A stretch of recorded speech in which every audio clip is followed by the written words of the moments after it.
told us about unlocking the permission.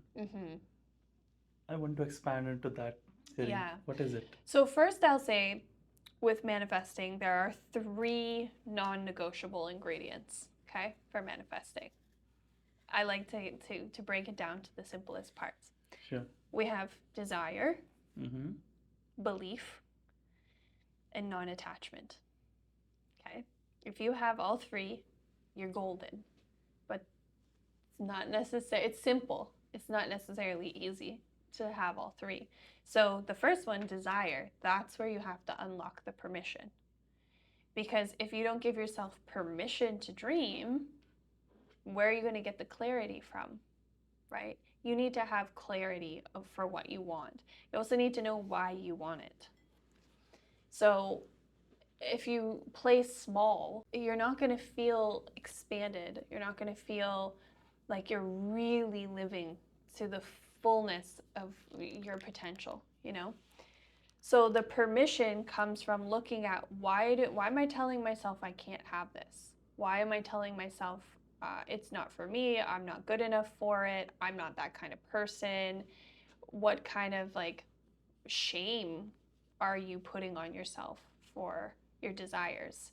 I truly believe that your desires are placed inside your heart. Your truest desires are placed inside your heart because it's part of your mission or your dharma to fulfill your desires or your most heartfelt desires. Not your whimful wants, you know, but like this is what my heart is calling me to do. And a lot of times it's not actually because you want 7 figures, right? Why do you want the 7 figures? It's in the why.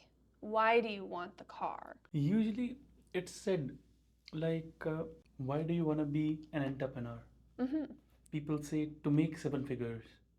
Now, the work of an entrepreneur is not to make 7 figures. It's to make an impact. Exactly. Like, to break it down in a simple way, the work of a car is not to use fuel.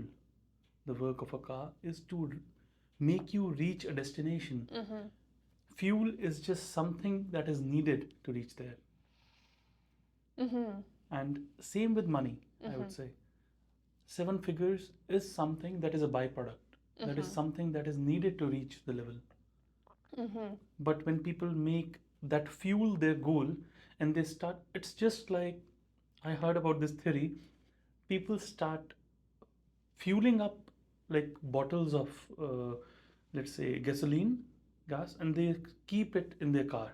So you're fueling up your car with bottles of gasoline, and then you're packed up with gasoline, and you say, this is the reason I bought this car for. To fuel up a lot of bottles of gasoline and to fill this car with gasoline bottles. That's same as money. Exactly.